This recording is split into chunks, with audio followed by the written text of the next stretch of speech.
Hello दोस्तों, स्वागत है। चैनल को सब्सक्राइब करें, वीडियो को लाइक करें, दोस्तों का शेयर करें। चलिए आज बात करते हैं बाबूजी राठौड़ के संबंध में। इनका जन्म 1239 ईस्वी में कोलमंड जो कोलूगढ़ गांव फलोदी जोधपुर में स्थित है। पिता का नाम धांधल जी राठौड़, माता का नाम जो कमलादे है और पत्नी का नाम फूलमंदे जो सुपियार दे सोडी है, सुपियार दे सोडी जात की है। बाबूजी राठौड़ राजवंश के संबंधित माने जाते हैं। ये राठौड़ मूल पुरुष राव सिंह का वंशज भी माना जाता है। फूलमदे जो अमरकोट के राजा सूरजमल सोडा की पुत्री थी, सूरजमल सोडा अमरकोट के राजा थे, उनकी पुत्री मानी जाती है। मारवाड़ के सांडे या ऊँटनी में लाने का श्रेय बाबूजी को दिया जाता है। लाने का श्रेय बाबूजी को देते हैं। ऊँटों का देवता भी बाबूजी को मानते हैं। गौरक्षक देवता बाबूजी को कहते हैं। हाड़ फाड़ वाले देवता भी बाबूजी को कहते हैं। और प्लेग रक्षक देवता भी किस देवता को कहते हैं? बाबूजी को कहते हैं प्लेग रक्षक देवता। ये कई बार पूछा गया है ये सभी प्रश्न। बाबूजी को लक्ष्मण का अवतार माना जाता है। किसका अवतार माना जाता है? लक्ष्मण का। ऊँटों की पालक जाति जो राइका है, रिबारी है, देवासी है, इनके आराध्य देव कौन से हैं? ऊँटों के आराध्य देव कौन माने जाते हैं? बाबूजी।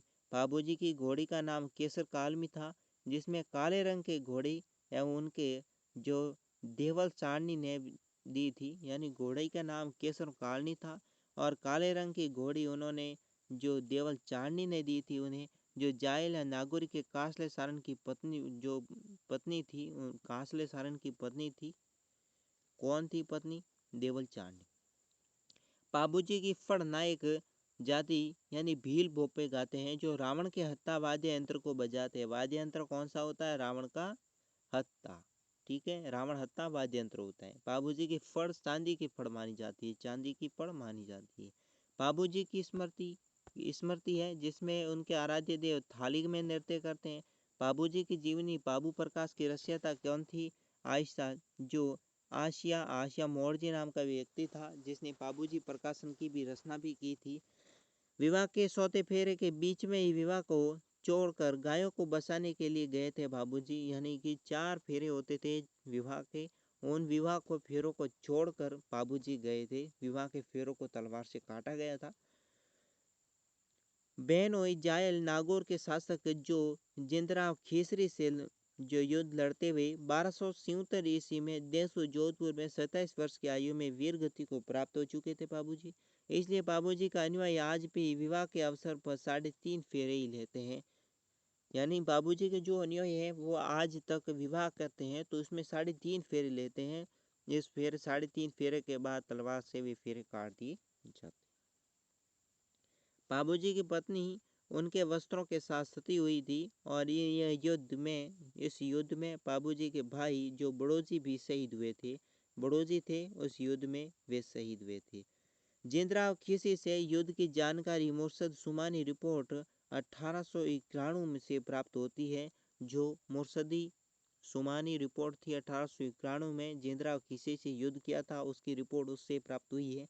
बाबूजी के भतीजे और बड़ोजी के पुत्र जो रूपनाथ जी के जो जिंदराव खीसी को मारकर अपने पिता या चाचा की मृत्यु का बदला भी लिया था। रूपनाथ जी को लोक देवता के रूप में भी पूजते हैं, लोक देवता के रूप में रूपनाथ जी को पूजते हैं। राजस्थान में रूपनाथ जी के प्रमुख मंदिर कोलमडू फलोदी जोधपुर में है और दूसरा है शंभुदड़ा जो नोखा मंडी बीकानेर में स्थित है। दोस्तों, हिमाचल प्रदेश में रूपनाथ जी का जो बालकनाथ नाम से भी जाना जाता है। मेयर जाति मुसलमान इन्हें पीर के नाम से भी पुकारते हैं, पीर के नाम से भी दोस्तों पुकारते हैं।